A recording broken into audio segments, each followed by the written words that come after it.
dahil napundi na naman yung HID ng motor ko guys, so tinisting ko siya kung balas ba o valve ang problema. Yan, kinakabit ko na guys.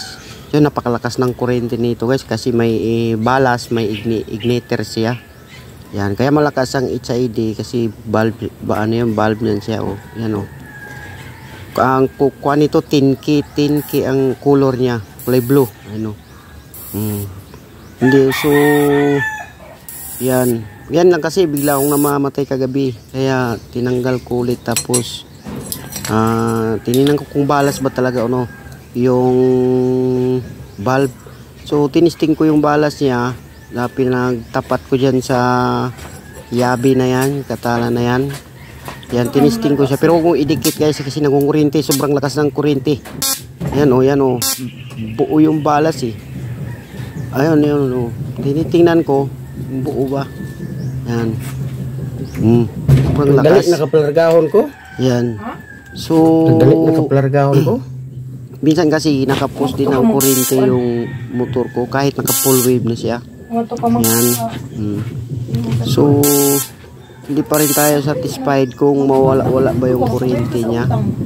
Yan, so nilayo ko. Yan. Yan, nilayo ko. Yun, sobrang lakas ng kuryente guys. Nangungulo ng kuryente. Pag hinawakan mo yung yabi na yan, sigurado tiyak kikilitiin ka dyan. Pero ano, 35 watts lang to. HID balas may igniter. Hindi ko alam kung ilang volts ang 23,000 yata. 23,000 kb. KB yan oh. So valve talaga ang sira guys. Yan. So di pa rin ako satisfied. Tinisting ko pa rin kung baka ano lang siya. Matagal na kasi itong HID na to, mga 3 years na nakakabit sa motor ko.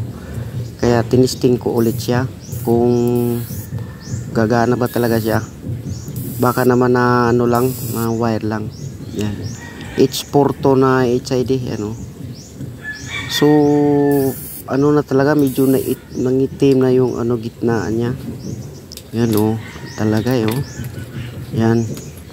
So ayaw talaga niya magtuloy guys. Ayan mo, yan, nangingitim na kasi oh. Yan oh. Napakalakas ng kuryente, napakalakas ng ilaw nito sa gabi guys. Parang araw ka mag-drive. O, tinisting ko ulit para maano talaga kung gaano kalakas ang kuryente. Yan o. Yan. Kasi yan, pagka hinawakan mo yung dalawang wire na yan, mas malakas pa sa kuryente ng distributor. Sa tawag nito, spark plug, mas malakas pa.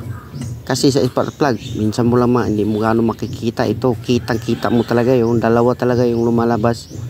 Yan guys, hindi ko dinidikit sa yabi yan. Yan, hindi ko siya dinidikit. Yung kaya lang niya na ma-spot pag may kuryente. Kaya lang niya na mahawakan ng ano. Yan. Lapit-lapit na yan. Oh, yan. Yan. Kaya nga, hindi pwede idikit yan kasi ano siya, mag-spark siya para mag-weld, ano yan dyan. Mangingitim yung ano yan. Yan. So, mas maganda yata ito pang kuryente ng isda eh. Pang kuryente ng isda. Mas maganda to.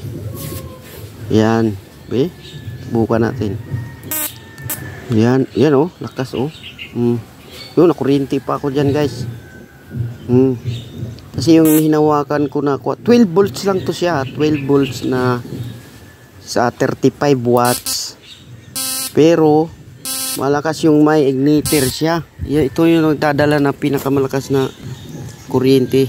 Yan, inilayo-layo ko konti. Yan. O isa lang yung umano kasi isa lang yung